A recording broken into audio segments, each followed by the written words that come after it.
Simple and టేస్టీగా బోటీ curry ఎలా చేసుకోవాలో చూపించబోతున్నాను. ఇలా కనుక చేశారంటే ఆ టేస్ట్ ఎప్పటికీ మర్చిపోరు. ఇది చపాతీలోకైనా రాగి ముద్దలో చాలా బాగుంటుంది. సబ్స్క్రైబ్ చేసుకోండి. ముందుగా శుభ్రంగా కడిగిన బోటీ తీసుకొని ఇందులో తగినంత సాల్ట్, కొద్దిగా పసుపు, కొన్ని ఆనియన్ వేసుకోవాలి.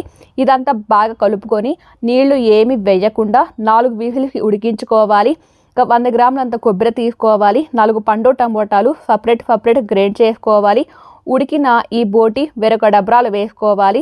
గ్రైండ్ చేసుకున్న ఈ కొబ్బరి, గ్రైండ్ చేసుకున్న ఈ టమోటా ఇదంతా ఇందులో వేసుకోవాలి. 3-4 టేబుల్ స్పూన్ అంత ఫ్రెష్గా అల్లం వెల్లుల్లి పేస్ట్, తినే కారాన్ని బట్టి చిల్లీ పౌడర్, 3-4 టేబుల్ స్పూన్ అంత ధనియా పౌడర్ వేసుకొని మసాలా పచ్చి వాసన అంతా పోయేలాగా బాగా కలుపుకోవాలి.